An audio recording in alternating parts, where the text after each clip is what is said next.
Ang atong unang pagbasa naghisgot sa gahom nga gihatag sa Ginoo ngadto sa mga nagsunod kaniya. Hastagod ang ilang anino makaayo og masakiton. Lingi ay mong tupad. Inakanang naong nimo makaayo nagmasakiton. Di man ginaanino, naong naman ginanimo. Maingon ang tao, imong tupad mo samot ang sakit na to anang naong nimo. Pero tanawa ang mga nagsunod ni Jesus, sila si San Pedro, anino lang, anino. Makaayo nagmasakiton. Makaayo sa ilang mga gibati. Pagkagrabiha gidi ay Ginoo kun atong sundon. Muna diri sa atong tubag sa Salmo unsa may giingon? Pasalamati ang Ginoo kay siya maayo, ang iyang gugma walay katapusan.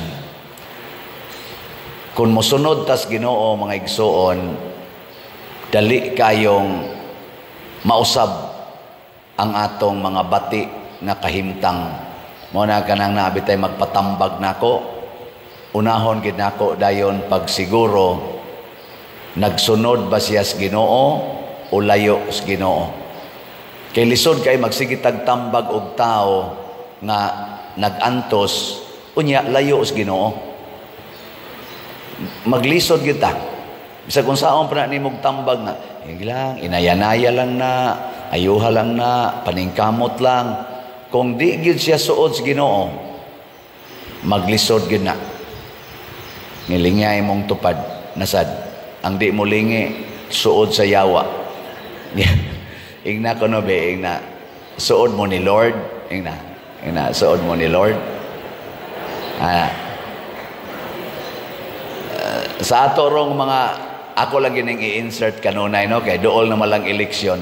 Sa ato rong mga kandidato, kanang nanagan, pagka-senador, nga rin na gyud sa konsihal, sa lungsod, kinsa Manila kaha ang suod sa Ginoo.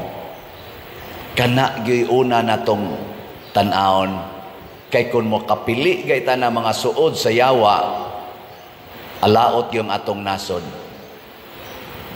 Sa Team Marcos o Team Duterte, kinsa man nila'y murag tanaw na ninyo suod-suod sa Ginoo.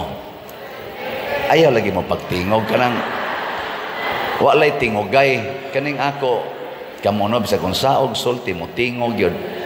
Wa man ta dinhi mangumpanya, guide lang ni ba? Ang ako guide lang. Kana pamalandong Aw na maday mo itubag. Sige, kana. Ang uban sa bingon, Team Marcos ako pa der. Ang usasad, Team Duterte, imo na. Sige, diha. Basta suod las Ginoo, para nimo suod nis Ginoo. Kana, butari. Nya, kinsa man mga suod sa Ginoo, tanaw na itong kinabuhi sa mga apostoles. Unsa may ilang kinabuhi. Una, di gyud sila hangol o kwarta. Ang ila pangalagad. Nagtuyok-tuyok sila sa kalibutan aron mga lagad dili aron mangwarta. Kinsa may kusog mga lagad, Team Marcos o Team Duterte. Kana. So suod sa Ginoo, kusog mo alagad. Ikaduha, musugot lang sila prisohon. Musugot rag prisohon. Kinsa may musugot prisohon, ang Team Marcos o Team Duterte. Kana. Mo na'y butari. Kinsa may kusog mo papriso, Team Marcos o Team Duterte, ayaw nagbutari. Bitaw. Mapriso tang tanan. Mabilanggo ta, dili lang sa sala, apil na ginang rihas. Kay hilig man sila mo papriso, ayaw na nagbutari. Kana rasay. Kani manggong mga naglingkod sa atong gobyerno, apil na sa ming naglingkod sa simbahan, mga empleyados katawhan, mga sulugoon sa katawhan. Di na to ma-imagine ang empleyado kusog kaayong mo papriso, kusog mo daog-daog sa iyang employer. Ana, masipya ta ana. Sa termino pang naandan karon natong mabati, budol na. Kisa may kusog mo budol, Team Marcos o Team Duterte. Ay lagi magtubag kanang diha lang ana dapita. Ayan, ato ginayong una-unaon. Nganong magsigi pamantaana? Bisan kaming mga pari, ang atong talahurong minahal nga Santo Papa si Pope Francis gilubong gahapon. Usa gyud sa ni viral sa tibuok kalibutan kay pagtan-aw sa iyang personal account ang naara gyud niya ni kantidad rag around $100 ang iyang kwarta. Iyang personal nga kwarta ba? Nga kanang matawag na tug iya mga $100. Lingi ay mong tupad na pilaroy kwarta ni mo diha. Lingi ba? Mas dato pa kang Pope Francis. Oh, $100. Pila man na ang kantidad na i-convert og piso. Nas mga 6,000, 5,000 kapin. Lupig siya na ako. Oh, kadawat man kog akong stipend allowance atong niaging Bernis. Diya pa sa kong bulsa. Wa man say ni dool na kong madre. Pero tiksan kog madre, wag tang dayon eh. Maluoy mo ko ng madre, ambot ngano. Na. Sa ato pa di ay ang tinuod nga suod sa Ginoo, di gyud hangol og kwarta. Di sad magsigtipig og kwarta. Muna kamo kung suod mo sa Ginoo, magsigi ra gyud mo palit og slot. Sige ra gyud palit og slot. Kanang way palit-palit og slot, mga suod na siyawa. Oh. Ay yung mo duko-duko di. Pader sa doy. Na magiusay mangumpisal na ako, musumbong sa ilabang kalagot ba? Ako pa din naglagot bi ako nimo. Ano man? Inon maminimo nga og di mo palit og slot, dili mi malangit. Nako di din at tinuod. Maglalis na no mis kumpisalan. Nako na kay kwarta. Lagi padir niya na sa tay panginahanglan gud nganong imo man tang i-curse nakuha ko nag-curse nagsulti lang ko tinuod ba nga kung hangol kay kag kwarta labi na gyud partig simbahan di jud ka mo share anang 100 pesos nako siyaro sa no 100 pesos di ka mo share sa usa ka semana o di jud ka ka-share og 100 pesos para sa simbahan nya imo pag yun ang ikasuko nya imo pag yun kong duolon kay kumpisalan ko nimo. Sige, dinhi tunuli na lang. Di man san mo tunol. Yawan on yun. Muna, sa atong ikaduhang pagbasa, sulti dinhi sa Ginoo nga isuwat ni isuwat. Si Juan, kani si John, morning the beloved apostle. Mao ni ang nagpapuyo ni Mama Mary human namatay si Jesus. Mao nang ang iyang kasing-kasing, ang iyang hunahuna niabot ngadtos langit nganuman kay si Mama Mary ni kuyog niya. Si Mama Mary mao'y nakatugkad gyud diin gikan si Jesus ug kinsa si Jesus ang inahan. Mao nang si Juan ang iyang knowledge lawom kayo. Kung basahon ninyo ang Gospel ni John o kaning Book of Revelation, naghisgot og langit, naghisgot og impierno. Kaya nga naman, na nakatuna na niya ni Mama Mary. Muna, gipasuwat ni, matod pag-idiri sa Ebanghelyo, daghan kaing gibuhat ni Jesus, ngawa niya gisuwat. Ang iya lang gisuwat mao kadtong makahatag natog kinabuhi. Unsa man ang kinabuhi kana bang motuo tas Ginoo nga siya gid ang manluluwas dili ng kwarta, dili ng mga kandidato nato, dili ng atong presidente, dili gani ang Santo Papa, mga obispo, mga pari, di na mao'y manluluwas, dili ng imong ginikanan, dili ng imong bana, dili ng imong asawa, dili ng imong employer mo'y manluluwas, dili ng mga drug lord kanang mohatag nimong kwarta, di na mo'y manluluwas. Ang manluluwas ra gyud ang Ginoo.